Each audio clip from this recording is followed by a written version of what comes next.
Karrijiet, sfilati ta' sfin u atmosfera mill-isbaħ. F'San Pawl il-Baħar dal-weekend se jsir karnival tas-sajf. F'dawk il-jumejn numru ta' toroq ewlenin f'din il-lokalità se jaraw il-fuq minn 10 karrijiet akkumpanjati minn spettaklu. L-avveniment qiegħed jiġi organizzat mill-Kunsill Lokali ta' San Pawl il-Baħar, kollaborazzjoni mal-Awtorità għat-Turiżmu. Dan tħabbar f'konferenza tal-aħbarijiet fil-Pjazza ta' Buġibba mill-Ministru responsabbli mit-Turiżmu Clayton Bartolo. One News tkellem ma' Sindku ta' San Pawl il-Baħar Alfred Grima dwar se tkun qed tinvolvi din l-inizjattiva. Ħajkonna 10 karrijiet u sfilata ta' sfin diversi. Prattikament dak li jsir fil-karnival tax-xitwa imma ovvjament ridott f'naqra iktar ċokol.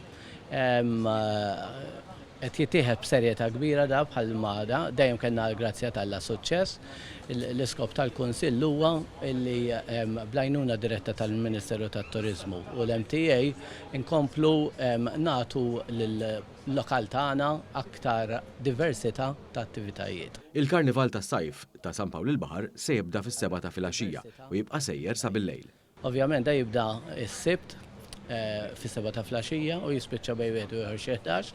Jibda min-naħa tal-Knisja ta' Ħġejjeġ u jibqaddej sa fejn l-assa tal-Awra u dak is-sibt. Il-ħadd tiġi bil-maqlub jiġu minn fejn l-assa tal-Awra għaddejna l-pjazza jieħdu t-triq ta' warajna u jibqgħu sejrin minn triq il-Pionieri għal barra l-lokalità.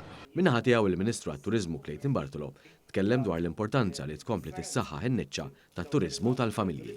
Dawn l-avvenimenti kulturali matul ix-xhur tas-sajf jagħtu iżjed dimensjoni versatili lil prodott turistiku tagħna. Prodott turistiku li jridu naraw li jkun iżjed kompetittiv u li jkun ukoll kapaċi jattira iżjed familji lejn pajjiżna.